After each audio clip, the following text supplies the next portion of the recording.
This is Vavan. He moved to Australia in 1996 as an immigrant from India. India is located in southern Asia and is the 7th largest country by area and the 2nd largest country by population. Aryans, Mongols, Persians, as well as Chinese people invaded India since the ancient times. Mongolians brought to India the concept of hot pot cooking. Persians were the rulers who introduced elegant dining style and brought with them rich food with dry fruits. The Chinese influence introduced stir-fries to India, along with the sweet taste of food. Portuguese were the initiator of vegetables such as tomatoes, chili and potato, which in later years became the main components of the modern-day Indian cuisine. These invasions set up specific culinary experiences for different regions, and in this present moment, different regions have distinct cuisines of their own. The country is separated into 4 major regions: the North, South, East and West. The northern region is famous for its high use of dairy, including milk, goat's cheese and yogurt, and provides popular dishes like tandoori and korma, as well as being famous for its naan bread. The south is less famous for its foods, but provides dry spice curries or tomato-based stews, and out of the region the more popular foods are the poriols, sambars and kutus, which are dry curries and stews. They are also known for their papadums. Eastern India provides foods that use a lot of fish and rice, but is more famous for providing sweet foods, in particular rasgulla, which is a semolina and cheese curd balls boiled in sugar syrup. The Western is broken into a few categories, as it contains regions that are vegetarian and regions that are Portuguese influenced and use pork and beef. Namely, the vindaloo is the more common dish to come out of the West. Although each region has its own dishes, all regions have similar staples, with around half the population of India eating rice as a main staple, whilst others are still consuming maize, wheat, barley and millet. India is a melting pot for numerous religions which influence the choice of foods. Each religion brought with it its own culinary practices. Hinduism and Islam are the 2 major religions that contribute to the diverse cuisine culture of India.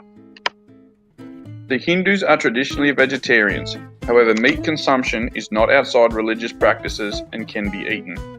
The Muslims are famous for their kebabs, koftas, kormas, biryani and tandoori items, and in particular, the way they slaughter their meat via halal method. The different religions also have separate celebrations for different beliefs. Diwali is a festival for the Hindus, Jains and Sikhs, celebrated as the Festival of Light, where the lights or lamps signify victory of good over evil within every human being and is celebrated with huge feasts. While Muslims celebrate Ramadan, which entails fasting by day and feasting by night, and in the last couple of days is celebrated with a major feast. India is also an exporter of many food products, with rice being number 1 according to the FAO data in 2013 with over 11 million tonnes. Then follows wheat with over 7 million tonnes, maize with over 5 million tonnes, and sugar with over 2 million tonnes. When looking at the consumption of those staples in India compared to Australia, we see that Australia consumes a lot more wheat, but it is declining, while India's wheat consumption is increasing. India's rice consumption is also much higher than Australia's. Australia's sugar consumption is much higher and slowly decreasing, whereas India's sugar consumption is quite low. Immigration started from India to Australia in the early 19th century as a small number of convicts and a few as servants for British subjects. Then late in the 19th century, Indians came to Australia looking for work, mostly as hawkers or labourers. Soon after this, the White Australia policy came into effect and stopped the immigration of coloured Indians. However, British-born Indians were still migrating. In 1966, the relaxation of the immigration policy saw professionals allowed to enter the country, which allowed more doctors, teachers and engineers to migrate. Then, in 1973, the White Australia policy was ended, and immigration started to rise. Till in 2011, there were over 111,000 Indian-born Victorians reported.